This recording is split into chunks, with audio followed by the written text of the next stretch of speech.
নমস্কার বন্ধুরা, আমার চ্যানেলে তোমাদের সবাইকে স্বাগত জানাই। হাওড়া জেলার অন্তর্গত উলুবেড়িয়া থানার মাধবপুর গ্রাম থেকে ভিডিওটি করছি। আর আজকে আমি যেই বিষয় নিয়ে কথা বলবো সেটা হলো আমাদের রাস্তাঘাট। ভিডিওর প্রথমেই দেখিয়েছি যে রাস্তা খরচ হতে কত টাকা লেগেছে। আর আমাদের চলো রাস্তাটা দেখায়, আমাদের পাড়ার রাস্তা।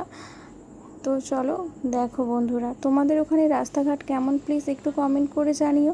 কিন্তু আমাদের গ্রামের বা পাড়ার রাস্তাটা দেখো। আর সামনেই আসছে বর্ষার সময় দেখো, তোমরা দেখতেই পাচ্ছ আমাদের রাস্তাটা কেমন। আর যখন বর্ষা নামে তখন হাঁটুরও বেশি জল হয়ে যায়, এই রাস্তা দিয়ে যাতায়াত করা সম্ভব হয় না। দেখতেই পাচ্ছ আমাদের রাস্তাটা কত সুন্দর। তো চলো পুরো রাস্তাটা তোমাদেরকে দেখাচ্ছি। আর তোমাদের ওখানে কেমন রাস্তাঘাট? আমাদের এখানে কোনো জলেরও ব্যবস্থা নেই আর রাস্তাঘাটেরও ব্যবস্থা নেই, কিন্তু যখন ভোর আসে সময় সময় ঠিক চলে আসে। আর অন্য সময় রাস্তাঘাটগুলো চোখে পড়ে না, শুধু মিথ্যে প্রতিশ্রুতি দিয়ে যায়। যেই পার্টি আসুক না কেন, যেন জনগণের কল্যাণে তারা কাজ করে, আমি এইটুকুই সরকারের কাছে বলবো।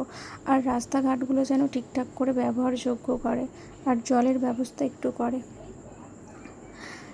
রাস্তার কাজ সম্পূর্ণ হয়নি, কিন্তু রাস্তায় কত টাকা খরচ হয়েছে সেটা বসানো হয়ে গেছে।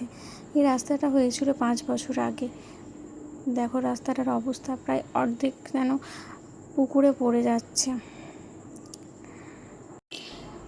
সরকারের কাছে একটাই অনুরোধ, আমাদের রাস্তাঘাটগুলো যেন ঠিকঠাকভাবে করে আর জলের ব্যবস্থা করে। তোমাদের ভালো লাগলে ভিডিওটি একটু শেয়ার করে দিও।